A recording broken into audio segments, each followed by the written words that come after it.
Welcome back to Deep Thoughts, ladies and gentlemen. What is starting to warm up at night show. So I thought we would do an episode that I actually got off a friend, an acquaintance of mine. Her name is Sasha. She posted a meme that said that there's plenty of free cheese and mousetraps.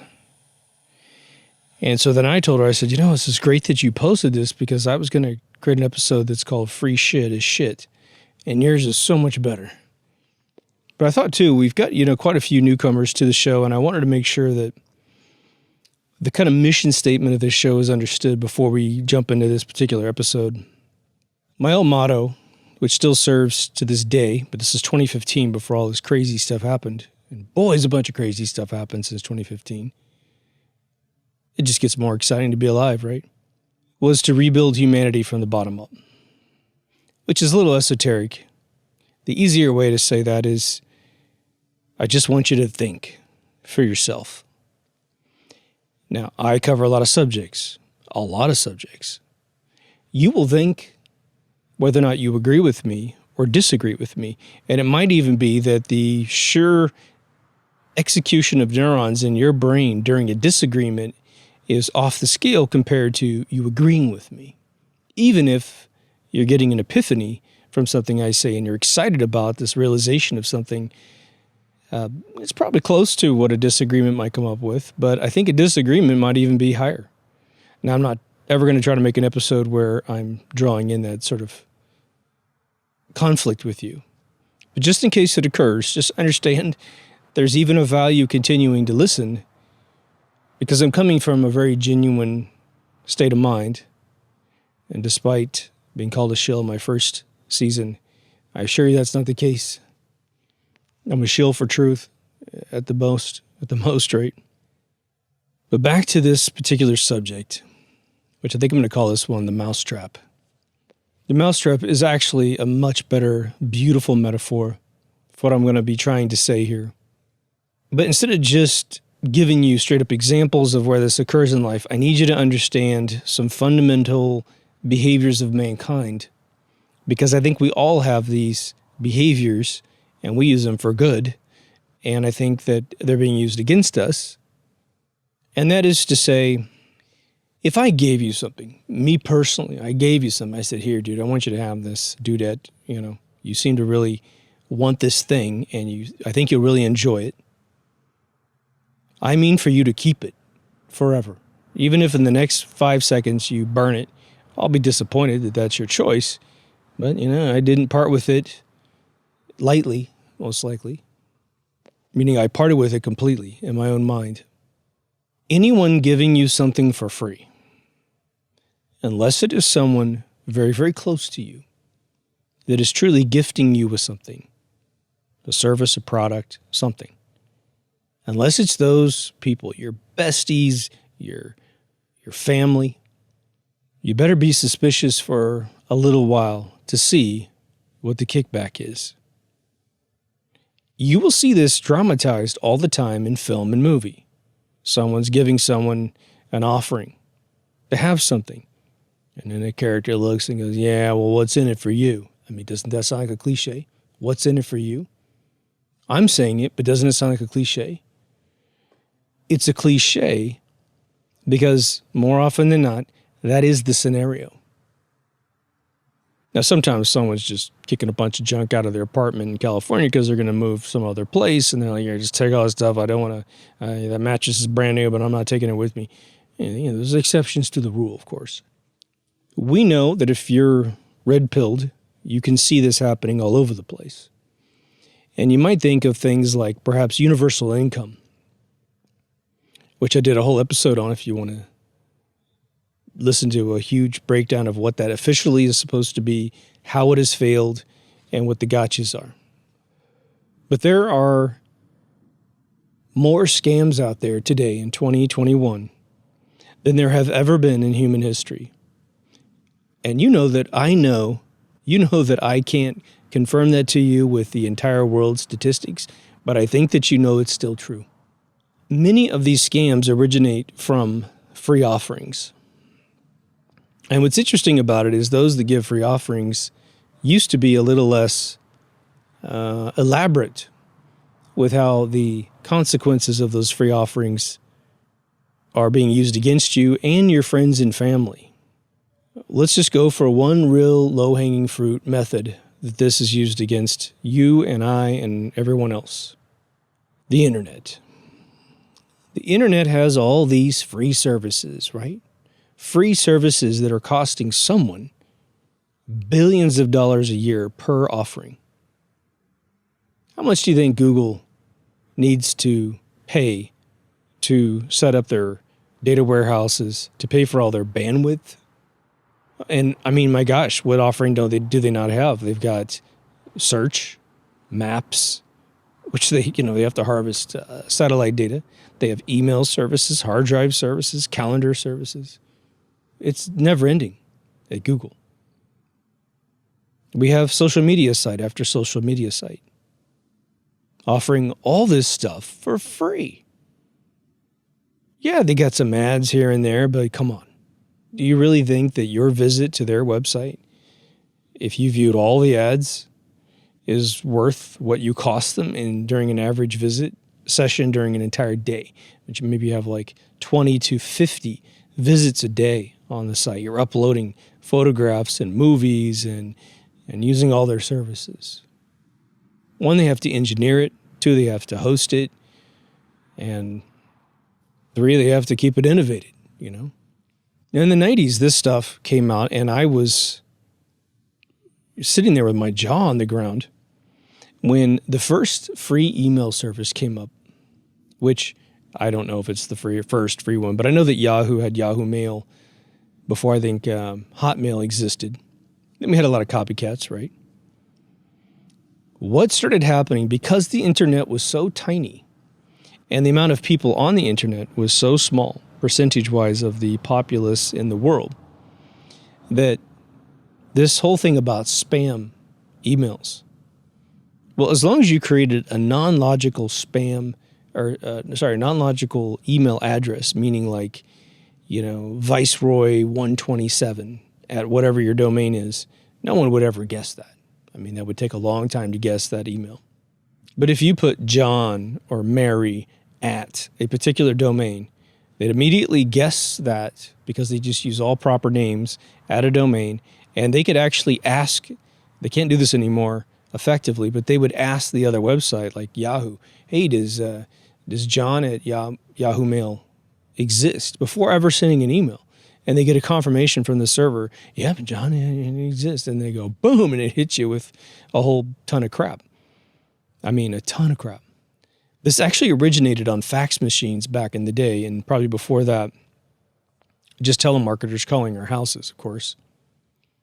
It's a funny story. When I was probably 14, 15 years old, someone called our house in Kansas, and it was this woman draining on the phone. And if you give me this thing, they get $30 off this thing and $100 off. And I was sitting there swallowing the whole thing as a kid on the phone. It didn't last more than about 60 seconds because my dad goes, who are you talking to?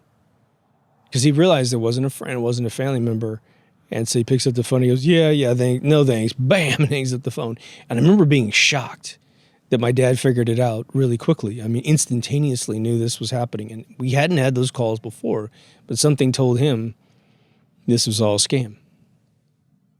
Watching Computer Chronicles, they talked about spam fax machines. And the worst thing about spam fax machines was that, unlike email, where you can just delete it or filter it or whatever, they're actually printing paper at your office. You come to work and there'd be, 22 pages out of your printer that they're draining your ink, they're draining your paper. There's actually probably an artery for a libel there. When I first hooked up my first fax card in my computer, thank God, and I was selling this Fortune 1000 software that I wrote at 23, I would go to my computer every morning and I'd have 20 pages of spam fax. But I didn't pay for it, it was just in my buffer. And that problem went all the way up to 2013 when I had to close my video game company. So it's been going on for a long time. Let's go back to email real quick. What the scam was, and it was brilliant, was that All they need is one person in the family or friends circle to sign up for this free crap. And they did it because they don't know how to do anything else, and I don't blame them.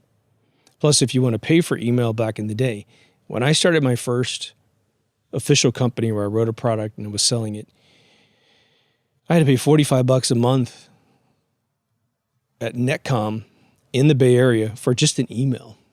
No hosting, no nothing, man. It was unreal. But what they do is as soon as you get emails from a friend and you have free email, they harvest all of your friends' legitimate emails and then they sell it to spammers. So if you ever wonder how you get spam, that's one of the free techniques. Just get someone gullible enough to use it, and then they harvest all the emails of all your friends and family and sell it off 1 billion times.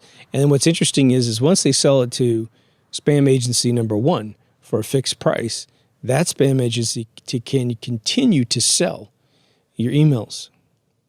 Some of you might think, well, I just block emails. I just don't answer to emails, and then they don't know I'm real. Well, that's why when you load emails in a modern mail package right now, it blocks image downloads. The reason why they're blocking image downloads is not to save you bandwidth, is because within the URL of the image is a code that tells them who viewed that email, letting them know that email is still functional, even though you don't reply.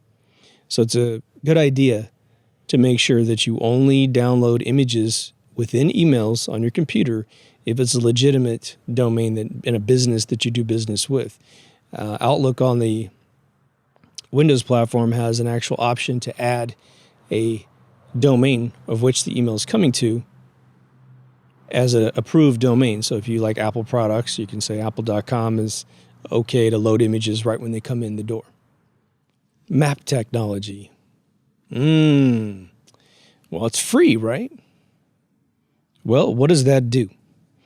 When map technology came out, there all of a sudden was a demand from the big tech corporations to get from your telephone your GPS location.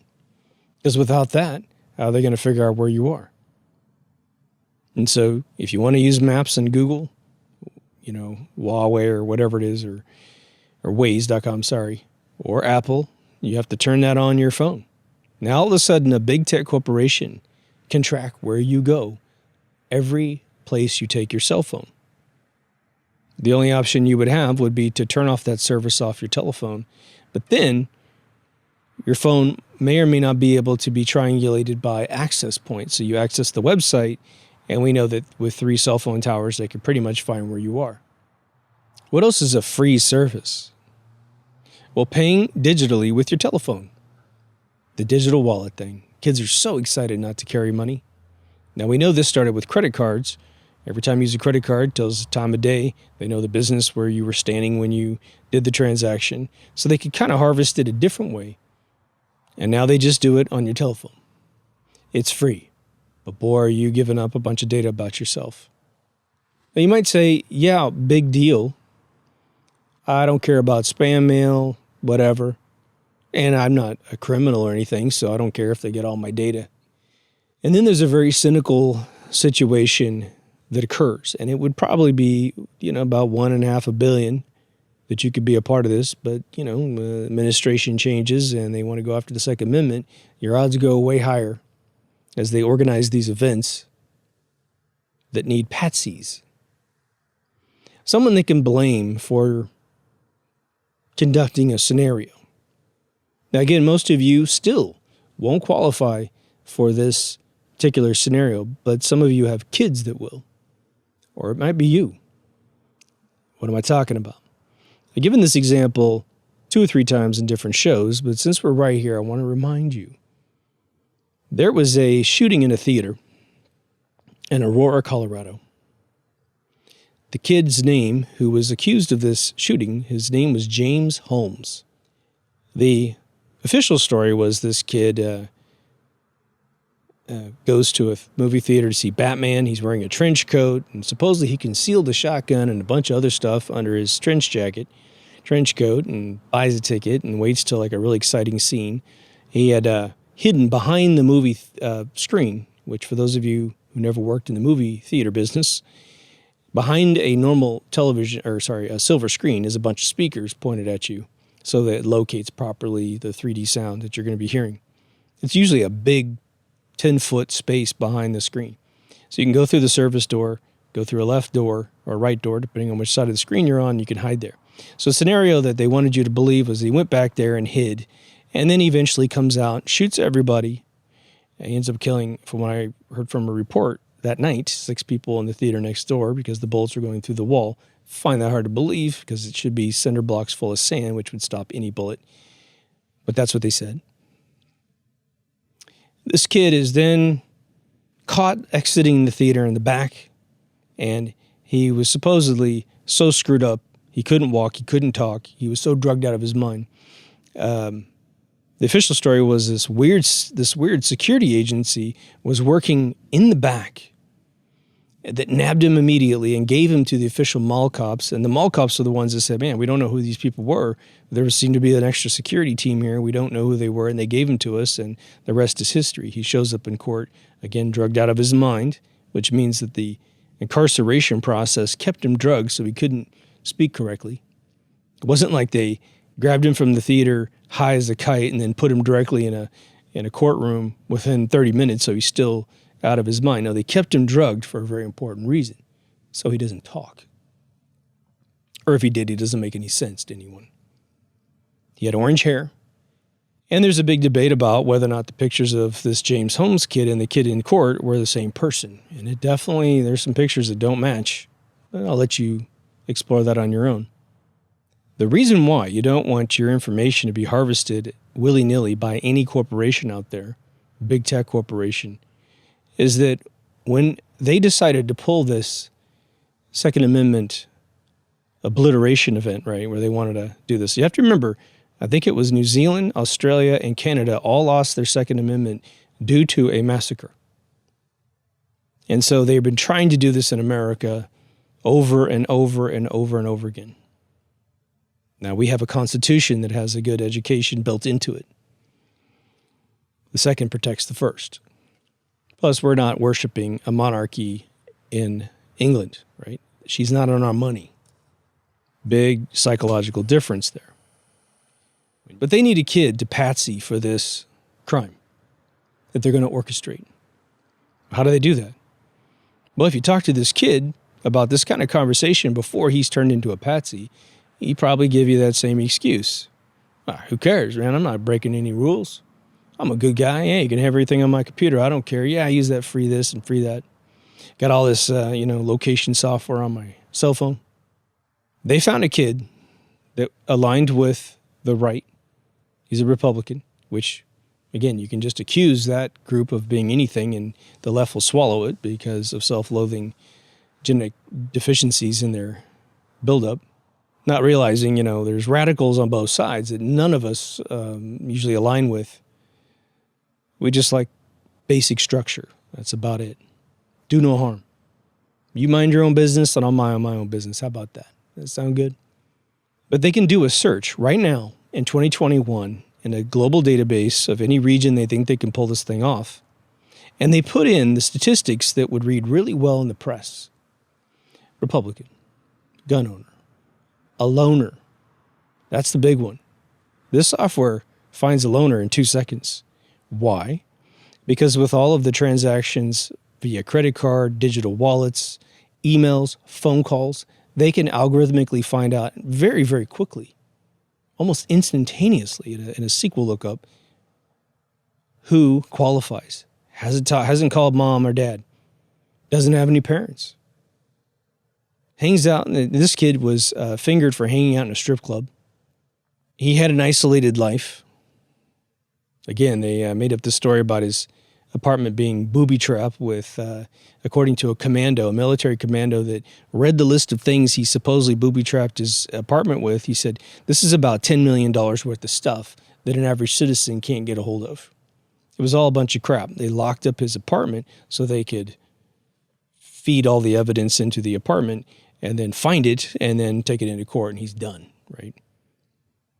The people who were there at the movie theater said the trained off-duty or rotation soldiers that were coming out of the Middle East and visiting their family, said the dude that walked in the room was a big guy. He throws down a gas canister and puts on a gas mask because they saw the movie The Professional, or Leon, depending on which version you own. So he could hide his face because it's not the kid. Boom, boom, boom, shoot everyone up, for real.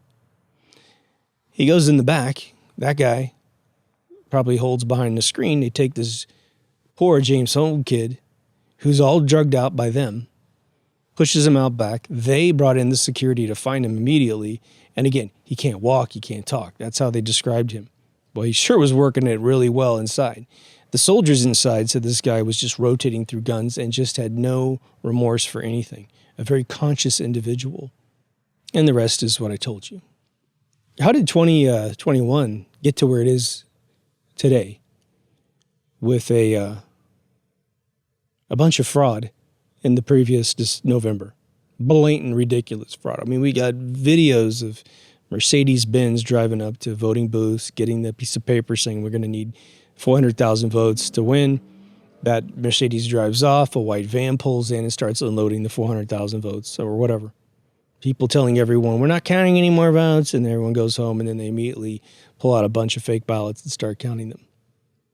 How did that happen? To the point where Supreme Court people, vice presidential people, senators, big tech helps. How were they able to get everyone to capitulate down? Well, a fair margin of them are delusional, evil people that are just rotten to the core. You look inside their chest, they just got a piece of coal in there, pumping Satan's black, sludge or whatever it is, right? But a bunch of others were blackmailed. What's the whole controversy behind this Jeffrey Epstein guy? Well, you can look at the crimes specifically, and those are bad. But why were the crimes committed in the first place? His whole platform, which is publicly admitted now, was to get business people and politicians and bankers and anyone else that they needed to control addicted to things that were illegal, like minors, like adrenochrome, a bunch of bad stuff you're not supposed to have access to. That if the public knew you were doing that, you'd be toast. So they get you over a barrel, and then they call you and say, when we need you, you're going to do this thing for us. And there's no option besides them destroying you, either releasing the information on you or just coming to get you like a loan shark back in the day. Now, a bunch of you were probably like me, and you're thinking to yourself, well, things aren't that hot yet. That I personally married, 4 kids, whatever. And if you think some of that gives you stability, think again. Ask the Italian mafia. Having a family made you more vulnerable than if you had no family. The whole story of the Punisher, the fictional Marvel character, was that this guy lost his family in some shooting, and therefore he's a vigilante going to get all this revenge. Well, the only thing you could do with that guy is kill him. And you got to find him. And he's really good at, he's a fictional character, but he's really good at doing what he does. So good luck. Finding a gunman better than him to chase him down would be tough. It's like sending a John Wick to kill a John Wick. I don't think too many of us are John Wicks. Okay. And what a life to live anyway, being chased. That's no life to live. Some of you are hip to the fact that you can look at an advertisement or buy a product on Amazon and then go to Facebook and somehow a different vendor is promoting a like product to you. Now, some of you might be like, this is awesome. And, at face value, it might not be too bad. One of the tricks I've learned, because I hate advertising inserted in things like Facebook, for instance. What I've been doing is Facebook rotated through a few ads about Arduino circuits, Raspberry Pi, and so I loved them. Boom, boom, boom. And now, 95 to 98% of my ads are all electronics and things that I'm interested in. So if you want to curve things in your behavior, in your favor, try that little trick. Whatever you like it, love it, and they'll start throwing out all the crap you don't want to know about and giving you some stuff you might actually be interested in. And it was funny because I found a advertisement for some microscopic glasses, lab glasses that you could put on. They're kind of like jeweler glasses, and so when I'm working with little circuits, I don't have to have a microscope in front of me. It's a technique that's as old as the hills, but I hadn't seen one that was affordable, and this was like $20. It's kind of cool. I might buy it. But there's another thing, and then it was admitted in the Senate. I've talked about this too. Mark Zuckerberg goes to the Senate, and he has to admit to the Senate that they will be listening to your microphone and looking through your video camera without your permission, once you grant the app permission to use those two arteries on the phone. Then he has to admit that even if you delete the apps off your phone, they leave behind a little residual piece of code to harvest that data still. And believe me, if Facebook's doing it, a bunch of apps are doing it. And a bunch of apps come out of a free place called China. Free little games and stuff, right? Have you ever downloaded a video game? And they'll have a feature where you can upload your profile. And as soon as you want to upload a profile, they go, well, we have to have access to all your photos so that you can upload a photo into your profile. Zoom has that. A bunch of stuff has it. Well, they don't give a shit about what your profile looks like. They want access to all your photos. Because access to your photos means they can find out who's in your photos through face recognition, and they can find out where you were physically and what time of day you were in various locations. If they want to conduct an operation, for instance, and you just happen to be around the operation, it's just a wrong place at the right time. Well, they could send someone to clean you up, like all those people that took photographs of Kennedy getting shot in Dallas who disappeared. We had a scenario in Costa Mesa. A friend of mine lives next to this little tiny house, and this dude bought the house for like $1 million. I mean, this is like an 800 square foot house. It's absurd why people buy this place. And right next to it, they never check out, they never do the thing that they should do, which is if you're ever going to buy a house or in a location, a condo, anything, make sure you go there during the weekday and during the weekends and be there for almost the entire day somehow, especially if you have commercial businesses like bars, because bars attract a lot of riffraff and they let out at 2 o'clock and it's super loud. And this place has that situation, a giant parking lot. There has to be 4 SUV cops show up every night at 2 o'clock, and then it's still rowdy. It's amazing because people have killed each other and all kinds of stuff. There's a lot of sex. There's condoms everywhere, used up, barf spots everywhere. I mean, lovely, right?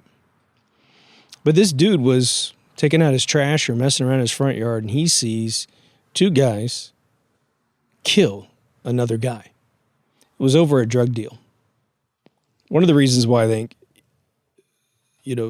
within reason, drugs should be legal, not just sold at Walmart or whatever, but, legal in the way that I go and buy Claritin D. I got to show my driver's license because it's got a acetaminophen in it. No, is that right? Yeah. And they can make meth out of it or something. They try to make sure you're not buying too much of it, right? Is because there's been a lot of murders over the sale of drugs that are illegal. My kid lost a friend from college, shot in a parking lot. Rough, man, rough. But anyway, they turn and see this guy, seeing them having just shot the guy. Now, they just committed a felony, first-degree murder. There's a drug deal going on, too, so there's the charge for that. Now, the cops come because there's a dead body. He's obviously contributing to the witness situation. That guy short-sold his house and got the hell out. He lost hundreds of thousands of dollars because he saw a crime. So imagine you taking photos, you're doing you even just look at your app in a Taco Bell parking lot where someone is doing something you don't even know. But it gets harvested up through various agencies, and they find out you're in the wrong place at the right time. I'm not trying to make you paranoid. I'm just trying to make you realize that maybe pull back a little bit from some of this stuff. Now, the other one is related to the microphone thing. A buddy of mine who used to own a music store, he has musical equipment, very eclectic musical equipment that is not for sale anymore. And he said that he was surfing around, I think it was eBay or something, And he said that he had this special tuner on his wall with this other special thing that goes with it. I couldn't quite understand what the device was because it was so eclectic. And he said that he had never mentioned it to anybody, but he'd taken some photographs of his room. And then all of a sudden, one of the devices on the wall that was super weird shows up on eBay for sale, recommended to him. And he hasn't been doing anything in that musical genre at all. He wasn't looking up instruments, and then he finds this thing. Coincidence? Don't know. And for those of you who may be doubting such a thing happens, it's called pattern recognition. They used to be pretty upfront about this, but there are several organizations, big tech and private, who, and this has been advertised every once in a while, where they have human beings teaching AI what things are in photographs. For any of you who have done the reverse image lookup in Google, it's tremendous. Like, you can take a picture of anything, and you go to Google, you click images, and then right away, you'll notice to the right of the search field where you type in a letter, there's a camera.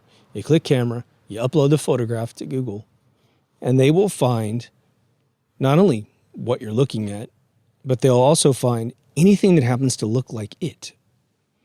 So you could upload bacon, and you'll get somebody's jacket that looks like bacon. I mean, it's just interesting how they've put this together. So AI is doing its part to figure out what's inside photographs, but they also actually have legions of human beings that get paid for typing in what something is in a photograph.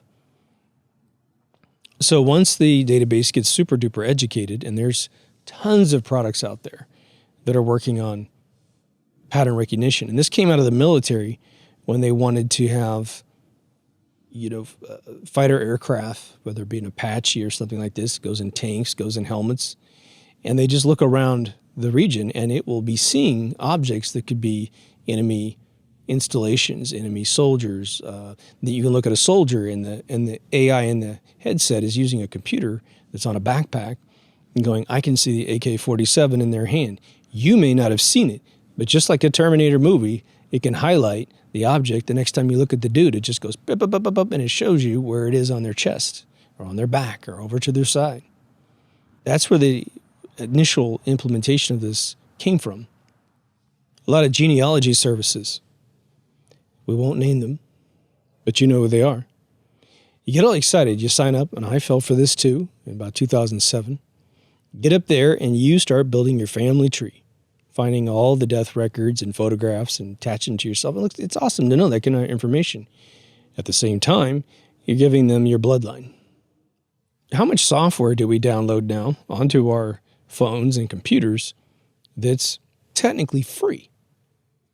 And it comes with the big terms of services. On a mobile device, like I said, they'll want to know, and this is uncanny, you'll download like a match 3 game, and it goes, hey, can we have all the contacts in your phone? All the social media sites are notorious for wanting to raid your contacts. Well, it just shows association. And they start spamming those individuals immediately. If you were to write a murder mystery, let's just say, in a script, I guarantee you can always do the Polaroid wall thing with your murder mystery, meaning Polaroid here of your main character and their antagonist, and then all the ancillary characters, and put the strings between them, right? Showing motive, relationship, all this kind of stuff. Well, when you do that digitally, you create this ability for them to construct a very complex scenario in a computer, starting with the computer. And they'll go, oh, well, let's do a mall shooting, and let's make sure he's got to be a white kid, and he should be a brunette, and he should have this, he should own this kind of car, and all this kind of stuff. And he should have these sort of relationships with people or non-relationships with people. And you've given them all the data about yourself. So they run the query, all the wear-cloth stuff matches, and ding, ding, ding, it shows up as a potential candidate. The next step is once they isolate down a couple candidates that are good, maybe half a dozen, they can put people on you, watching you physically, making sure, yeah, that actually doesn't work out. He's got this other thing that wasn't in the computer, and he sees his girlfriend every day or his wife or whatever, and it's not going to work out. Cancel. And then one dude comes up like James Holmes, and he's just a dead cert. He's got orange hair. Oh, that's fantastic. Orange hair is exactly what we need to make him crazy. He wasn't a redhead. He was literally doing that, putting the Kool-Aid in his hair, right? Credit cards. Hey, they're free to sign up for. But boy, that interest rate kind of just goes by the wayside, doesn't it? Now, back in the day, you would just get a credit card and the interest rate's right in your face, but they knew that even if you got a Harvard business degree, you wouldn't know about compound interest. You would only experience it in your personal life, and that's how you knew it, by making the mistake of getting upside down. It's called usury. Back in ancient days, usury was the only sin that was bigger than blasphemy. Blasphemy being defined most commonly as denying God's existence. So once we caught on to interest rates and someone offers you a credit card, you look at the interest rate and they'd be like, right in your face, 23% or something. No way, rip it up, throw it away. So then they got clever. Remember, banks are getting this money at 1 or 2%. And they get to, through fractional reserve banking, make money out of nothing, right? No skin off their back. But they might give you a credit card for 5% for the first 6 months to a year. And then it's going to go to 20% or more. And you're upside down before you know it. Because you got acclimated to being able to cover the payments unless you can pay everything off at the end of the month. And that's always the famous last words. All right, well, I'll pay this off at the end of the month. And then all of a sudden you have something crazy happen because they're jerking off the economy on you, crashing it. They get you laid off. They tell you you can't even go to work because you got to wear a mask. I mean, they'll get you one way or the other. And the banks, again, they've never had to once acknowledge COVID exists. They've got to continue doing everything that they do. There's sort of an indirect species that's starting to evolve. And this is actually very, very interesting. Now, there's a service out there called Uber. And it's not free to use, but the app's free to book a ride from point A to point B, right? And so you travel from point A to point B. Now, to be a driver, it's technically free. You got to have a car that's relatively decent. Pick up people, you take them, they take a commission, and then you go for another drive. Now, how anyone survives through Uber anymore, I don't know, because all my friends that used to drive it are like, dude, you can't make any money off of it. And they have limitations on how much you can drive. They've doubled the commissions, yada, yada, yada. But one of the big objectives of Uber is to create an AI database to eventually transition to no drivers at all. And I just saw a video today on a daily dose of internet where an Uber is driving people around with no driver, like a Johnny Cab from Total Recall. Interesting, right? You can't trust big tech. You can use them. But let's make sure you really use them and they don't use you. I was just reviewing some rare footage of Prince. I'm going to put together a compilation. And having been a very close follower of his for many, many decades before he died, he was talking at some award ceremony. I don't even know when, like early 2000s, I think. And the dude was so hip to the dangers of the internet. I was actually shocked and very proud of him because I didn't see this until just recently. But he said something really powerful that I want you guys to take home and think about how you could make this little piece of advice from Prince, the musician, part of your life.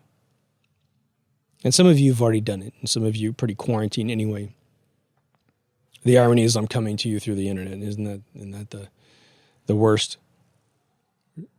He said, look, he said, we all got to be careful with this internet thing. He says, it's okay to get on your computer. It's okay to get on the internet. He says, just don't let the internet get on you. And wow, super simple way to say it. It's nice and deep. It's got lots of implications to it.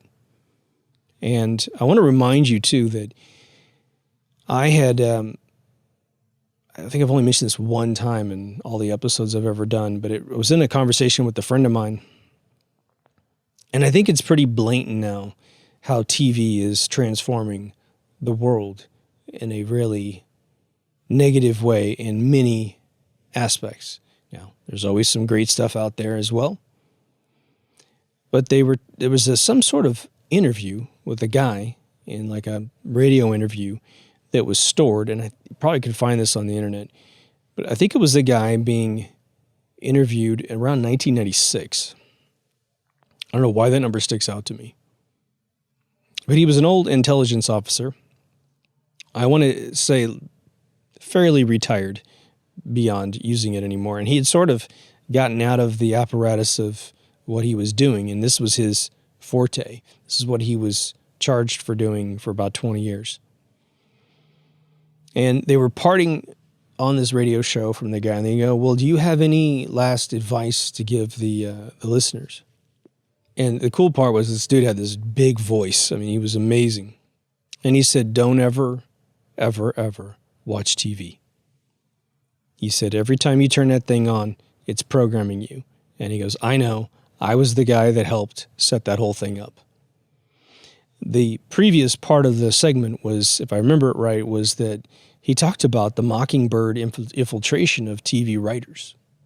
And predictive programming, I think, I did an episode on it, but I can't even remember what I said back in the day. It gets misconstrued. And I'll tell you my impression of how it gets misconstrued. A bunch of it has to do with this notion that it's just the bad side showing off what they're going to do. Almost like a, ha ha ha, this is going to happen to you and there's nothing you can do about it. Or ha ha ha, wait till you find out that we told you this was going to happen and you saw it and you missed it. There's probably a teeny tiny bit of that that's true. But what's more true? They're getting you ready psychologically to accept what's going to take place. So that you go, oh yeah, that happens. Well, does it? Well, yeah, I saw it on X Factor. Okay, well, has it ever happened in real life? No, but they wrote about it so it could happen. Those things happen, and it's like, it's not something that's ever happened before. These days that live on in infamy because they're doing something you've never seen before. We haven't had something that happened in 2020 happen since 1918 up to 1922. On the second tier of devices or services, I should say products or services that you purchase, like Uber, we now have this infiltration of the home. There are Alexa units from Amazon. There's the Apple Home unit. And there's a bunch of competing elements like this. You have this little robot buddy in your house, and you can call out to it, and it'll tell you what time it is, set an alarm for you, play a song for you, whatever. And of course, this thing is in your house, and it's got a microphone, and it can listen to whatever room you're in. Okay, well, it depends on what kind of conversations you have in your room as to whether or not anything you say is of any interest. But what it's doing is it's learning more about you. I've mentioned this at almost exhaustion, so for the OG listeners, I do apologize, but this is right on this topic because this is what I'm about to give you is the culmination of, I think, their eventual target within reason. I'll make this quick for the OG folks. I often mention the HBO show Westworld. Westworld is this, it's all based on a Michael Crichton book/movie from the 70s. It's a lot more advanced and different than the original movie. But by the second season, they had boiled up this amazing epiphany about what Westworld was. Westworld is where human beings go to the Old West, dress like the Old West, and you get to shoot up people, go for treasures, sleep at brothels, shoot people. I mean, everything. But you're only messing with what's called the hosts. And the hosts are basically robots, androids, replicants that look just like us, man. Crazy. Amazing. And each night, whoever was destroyed is picked up, repaired, and put back out the next day. So if you shoot the bar owner or the guy behind the bar on a Monday, Tuesday morning, he's back behind the bar. So you can shoot him again. So it looked like it was just an amusement park thing for rich people. By the second season, first episode, you get the huge kicker and the huge turn, which is a reason to continue watching the show, at least till the end of season 2, which is that the young guy that ends up convincing his father-in-law to buy the place, he says, look, man, this place is the most incredible human condition gatherer that's ever been created. You're always trying to market stuff to people based on who they are and who they think they are. And what ends up happening is they come to this place, we get to see who's a sicko. We get to see who they really are because they let go of all of their inhibitions to do things. And he had just completed in the first season his journey through the system where he came in like any one of us. I'm not shooting anybody. Well, I'm not, I just maybe want to get some little sex on the side or whatever. And he ends up going full bore, more so than most. I think by the time you figure out what's going on, you'll figure out that he went full bore more than anyone else has ever visited the park. So he understood what he was saying, but it was going to take a few more decades for him to get there. That's what's going on. You ever think it's interesting when you think about, Google Maps or something, and then you think of Agenda 21 or what's now called Agenda 2030 and the Georgia Guidestones. They want to get rid of 99% of the world's population, get it down to about 150 million, and then re-engineer everything up from there. Using high-tech Boston Dynamics robots to keep everybody in check, just like TXX 1138, right? And then you see, these Google cars and Apple cars driving around mapping the entire planet, all the streets and roads and everything. But then you're thinking, wow, in like 10 years, you want everything to be uninhabited. In fact, in Agenda 2030, in their documentation, they're talking about pulling up almost 100% of the roads, getting rid of all little towns. There will be no history that we existed, except in their little concentration camp cities. That's their agenda. Go see Rosa Corey for the details. But now, if you think about it, and I've never mentioned this on the show, imagine them being able to tour you through, after Agenda 2030 is over, 100 years passes, it's all just reset. The world is pristine again. But they could take you into a virtual reality room and show you what the world was like before they did it. Amazing, right? And who knows, they may have done this before, right? I'm going to cross-stitch some stuff together because we're kind of done with the initial theme of the show. I want to bore you to death with free stuff that's crap. You get the theme, right? Check out anything that's free. Understand it ain't free. There's always something you're paying, and the price could never be as high as it is today. Well, I should say, it'll only get higher from this point forward, right? I did an episode called The Missing Pyramids, and it's about the fact that none of the hieroglyphs in Egypt mention a pyramid, which would mean that the hieroglyph era went before the pyramids were built. But the pyramids are still the top world wonder on Earth. There's other world wonders, but it's the number one world wonder that we have. I mean, there's buildings in New York with the pyramids on it, with the capstone, the skyscrapers, there's casinos. I mean, these pyramids are everywhere, obelisks everywhere, right? Supposedly, 100% a sign of Masonic rule and not money changer rule. Money changer is the Statue of Liberty. That's how they stamp the earth. Okay. Then I'm going to pin this in your brain. Missing pyramids, right? Pyramids would have had to come after this dynastic era. And because we've got in the southern valleys of Egypt, we have pre-dynastic construction with plaster on the wall and hieroglyphs on that, it would seem to dictate that this hieroglyph phonetic language was written after the pre-dynastic bigger construction. So put that in your head, pin it. And then go back to the story I told you guys, and you can find this interview inside the Project Disclosure from Dr. Stephen Greer. Now, again, I have reservations about his entire game of what he's doing. The reason why I think he's a fraud is that I don't think he's stupid, and he says some pretty ridiculous things.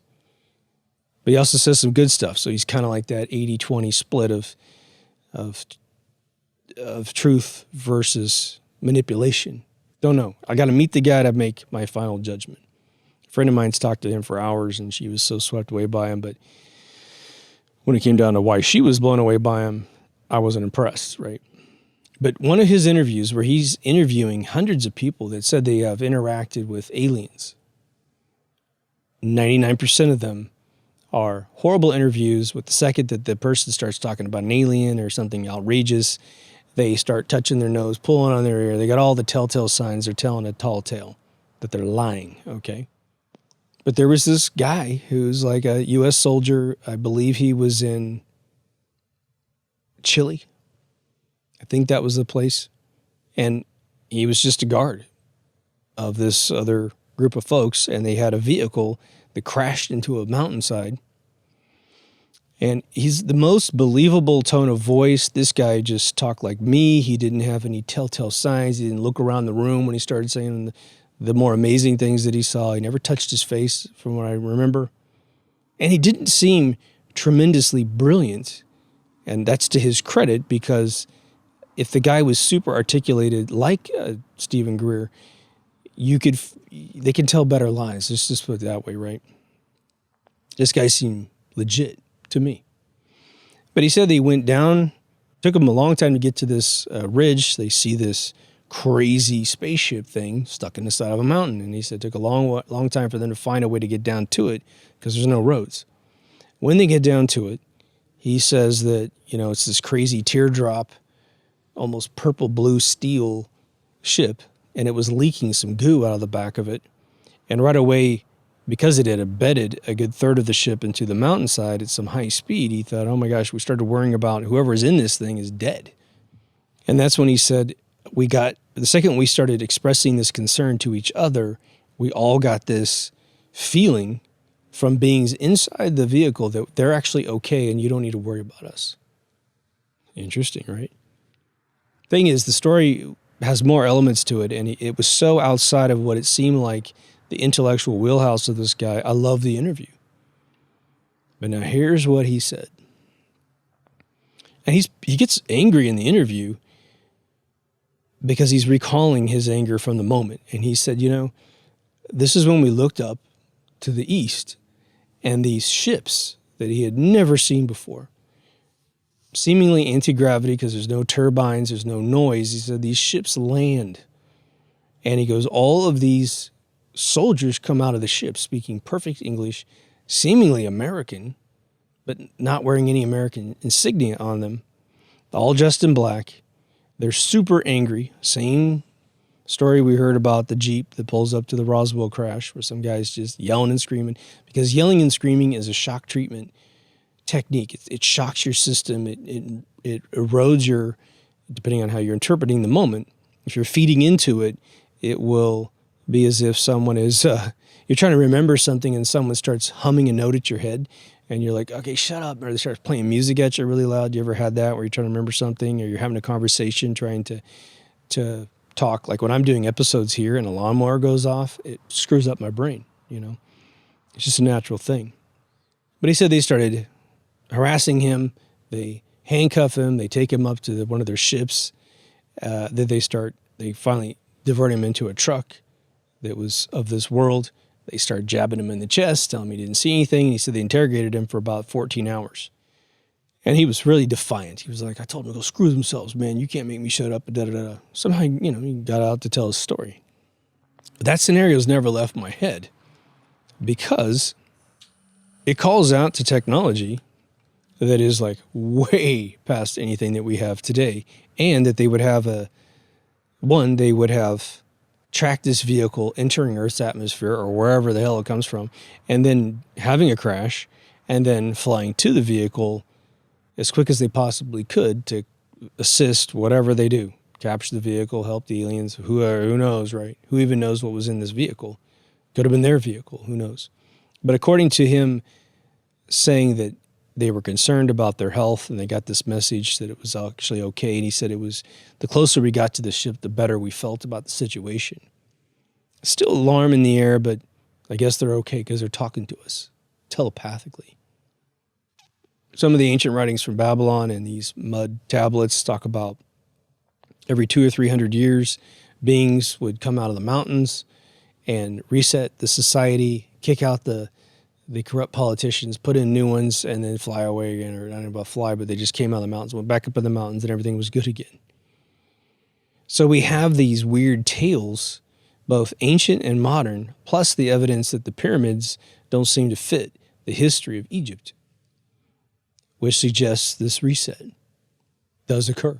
It's interesting.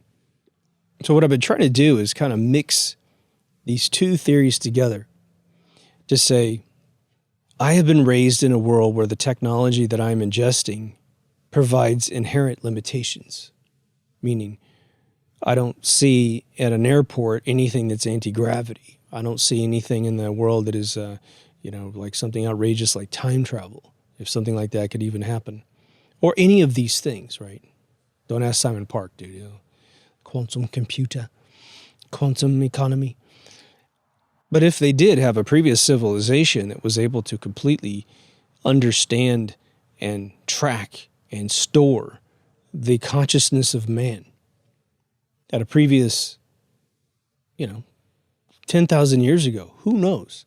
And then they actually get to move up, having erased a lot of this technology and being extremely careful not to leak out anything that would show their hand. There's sort of like a sci-fi script in here where you're talking about them capturing the earth at exhaustive levels. I mean, you can go to America, you can go, other than like North Korea where you're not allowed to see anything on the ground. They still have satellite pictures. It's pretty amazing of all of this, uninhabited land, in terms of anyone from the modern societies. You can look at people's backyards in North Korea, the North Mountains. You can see the concentration camps. I mean, it's really eerie as shit, man. I think most of you are hip to the fact that Facebook is all about face recognition. These contests that they run, or whatever, these gimmicks they run where it's like, post a picture of you when you're 10 and then one when you're 12 and then, keep showing us how your face grew. So they could teach a computer to create fake faces. And they could teach a computer how to age that fake face. So imagine, you've seen them. They're all over the web, these videos showing you fake human beings by stitching together a bunch of anatomy from other people's faces. Because we're snowflakes, in a way. We're all unique. It takes very little to move an eyebrow from someone, a set of eyebrows from someone, and put on top of an eye set of someone else, a nose from someone else, and then get it all anatomically correct to create fake human beings. I guess a kicker to the notion of free stuff ain't worth the free stuff is I want you to imagine what would be the case, or how much would big tech know about us and intelligence agencies know about us and anyone else that's out there that wants to know everything about us if we could reset history back to, say, 1990, before the HTTP protocol is invented, and say, hey, everybody, you're never to use any free anything. Ever. Never use it. Well, the second they start charging you for something, some people jump on board real quick, and most of us won't. Don't need it. Don't need it. I got real friends. I don't need fake friends. That's probably what we would say. So they would probably have, let's just say today they have 100% of what they have. What percentage of that 100% that they have today in 2021 would be erased out of their hard drives if we got rid of all the information they gathered through free contributions of our own ignorance into their system? I'm going to guess upwards of 90% plus would be erased out of their system. How much would they have on you? Well, credit cards would still give them a little bit. Maybe a surveillance camera system, which you can't avoid with face recognition, would give them some. They probably would have played their game completely different if they realized we weren't going to go on these free services. There's an interesting thing that happens to me personally, and I'd be interested to know if any of you have had the same thing. Because I'm a writer, and I'm constantly trying to come up with really crazy ideas and scripts just to push the envelope, especially on my own stuff where I can do whatever I want. I will want to know something about chemicals. Like, well, what if I wanted to write a script about a guy that makes acid, the drug acid, or methamphetamines? I want to know, I got a guy that's going to make a bomb out of like household products or something. how to make a pipe bomb. Now, luckily, I know how to do some of that stuff for my family, but if I'm starting to look up stuff on the internet that's part of my script, I know that I'm escalating my identity as a candidate who is looking up this crazy shit. And if they ever wanted to patsy me, there's legitimate searches in there. So I'd have to have you guys come in and go, no, he has an episode where he says he does that, to give me any credibility in the opposite direction. But the other thing you need to know about the world, especially the internet in general, is that, and this has been exposed several times. I think, again, the James Clapper confessions which are on rumble.com, I think. He talks about this a little bit. But the whole internet is nothing but a bunch of files on servers. Your traffic is a file on a server. You're entering a log on a server. Your emails, even if you have enclosures and all that stuff, it's all just a bunch of files on servers. So let's say that you're like, well, they could get me on a few things or whatever. I mean, there's so many people like who are married, who are chatting with someone on the side, you know, kind of technically cheating, but maybe they're even across the world. I mean, I had a girl when I was running interference for rockers who were getting crazy, ladies chasing them. My God, I met one that was just off the chain. And he told me, he goes, look, I've been here before. One of my buddies, he goes, just friend her, talk to her, make her think you're her friend, and then just tell her it's pointless to contact me because it just doesn't work. And that's exactly what I did. And he was right. It worked. Problem, she focused on me next. And so for the next year, my gosh, probably over a year, my phone would blow up during the day. Now, here I'm a CEO of my own video game company. I got 30 employees. I'm in God knows what meeting with some big firm. And I have legitimate text messages coming in from partners, from clients asking me statuses and all this other stuff. And this woman sent me, I think, nothing shy of about 50 photos of her naked body, extremely close up, okay? And I'm sitting there going like, you know, I can't get this thing to stop. This woman would not stop. Now, eventually, what was interesting about this woman is her kid started having kids. So she became a grandmother. As soon as she hung out with her grandkids once, it all stopped. It was amazing. Like, she grew up out of that phase. So God bless her. She was technically a really nice person, but I don't know what her thing was. And she was pretending to live in my area, which was really weird. She got a burner phone number in my neighborhood and said she lived down the street. I mean, whoa. So I called her bluff one day. I said, hey, fine, let's do lunch. Let's go ahead and do lunch, you know. Oh, okay, well, you know, I got to work today. And she lived in Massachusetts. It was absolutely hilarious. And the funny thing was, she was giving me an excuse why she couldn't. I was telling my girlfriend at the time this whole thing was going on.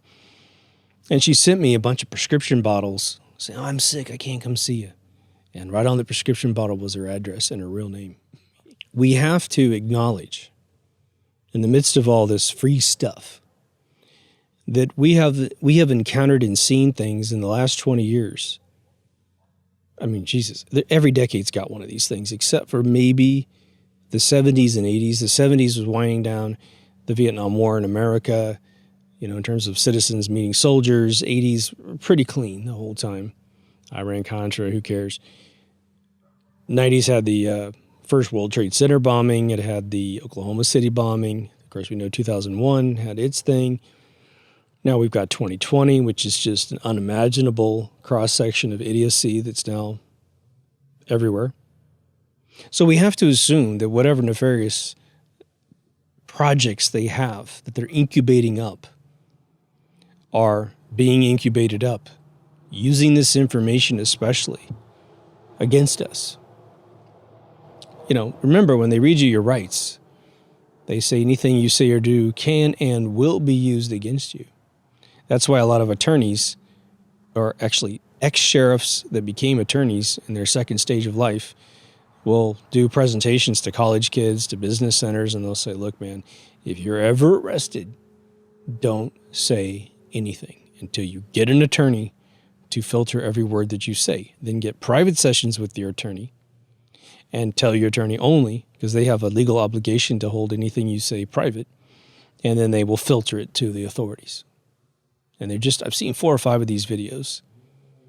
I write scripts about cops and criminals, so for me, it's just kind of fun to play with, But what I was getting to before was that Clapper, I believe, mentioned that something I've warned you guys about, which is if you say, look, I don't go to bad websites, I don't do bad things, I don't have, little kid pictures on my computer and all that kind of stuff.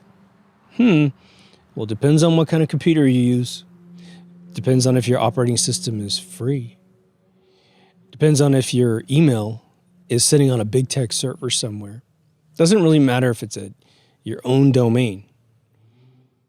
All they got to do is hack into that computer. They've got it all prearranged. They just literally drop these files off, and you'll already be incarcerated for the charges. You're not guilty yet. You haven't gone through your trial, but as soon as you're in cuffs and headed towards the paddy wagon, they're dropping those files on your server. You've never seen them before. Just like every other criminal that's like being framed. I never saw that before. What the hell? You sound cliche, right? You sound like a guilty person. And unfortunately, guilty people claim innocence almost categorically. I don't know too many cases where criminals go in and go, yeah, I did that. They don't do that. They try to get off so they can go do it again. So how would you protect yourself against that scenario? Well, probably if you were really adamant about it, you get off the grid completely. You simply delete everything you've got out there. And again, on Facebook, people don't know this, but there's a feature in Facebook which is pretty awesome. You tell Facebook that you want a backup of everything on their servers. And what happens is you sign up for this feature, and they'll say, okay, this is going to take us a while, so we'll let you know in a day or two when we get your big zip file ready, and then we'll send you a link to the zip file, and you download it, and then you can do whatever you want with your site. It'd be interesting if you're going to exit Facebook once and for all. You go up there and you request this package. Then you get it. You download it. You need to expand the zip. Make sure it has everything you have in it. Probably want to make sure that everything that's in it is what you've actually posted at one point. Then delete your account. At that point, take that zip file and mail it to a few people. Not through the internet, but through physical medium that you send out to people, right? Then everyone's got a copy of your entire life on Facebook. And that way, if someone implicates you in something, look, I got a checksum of everything I've ever done on that social media platform. You can't insert anything. I, for instance, keep backups of every email I get, both spam and legit. I've got it all the way back to 1992 on something called QuickMail. Why? Well, 1, it's got a tremendous amount of contacts and information in it. But 2, it's my checksum against someone else saying I sent something I didn't send.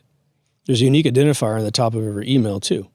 So if you want to get really, really intense with it, you go into the header of your email. And a lot of packages are starting to block raw viewing of your emails.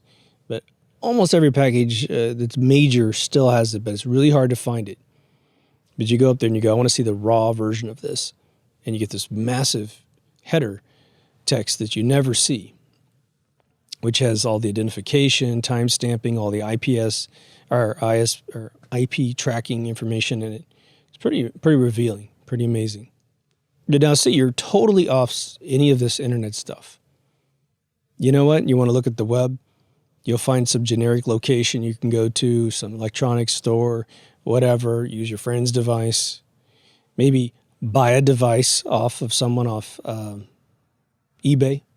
Buy a phone off eBay. Never registered in your name ever. Leave the cell phone plan dead. And then you start using this thing. You never use your information whatsoever. Keep all the GPS stuff off. That'd be one way to do it. The other way is just to walk away from everything. Use your TV to view YouTube. Big deal. Most apps right now, my television's got the Android OS in it. I can go in as my account name, but I can also just go in as a guest. You don't have to be logged in to see a video. Just want to give you some options just in case that appeals to you. I know some friends that are going back to flip phones. I realized that in probably the last 12 months of my life, I've probably only checked about half a dozen voicemails ever. I don't check it anymore. If I'm not there when you call back later. It used to be that way all the time. In the 80s, it was fine. If I turn my ringer off, then I don't want to hear from anybody. I'm trying to get some sleep. Text messages are sort of how I communicate probably about 80% of the time. The only people I call are my closest friends or clients. And even then, most of my clients don't want to be called either. And so we use encrypted chat systems like Signal. Oh, yeah. And the other one that's it's just something that's become a trend, and it's sort of bothering me. I've mentioned it a couple of times, but since we're on this subject, have you ever noticed that someone will come up to you and go, are you on Skype? This is like a 15-year conversation. No. Well, okay, get on Skype. Okay, chat. And then they'll say, well, are you on Facebook chat? Facebook FaceTime? No. We should get on it because that's what I'm using now. Then it'll be Google, whatever the hell they call their chat thing. I forgot because I never used it.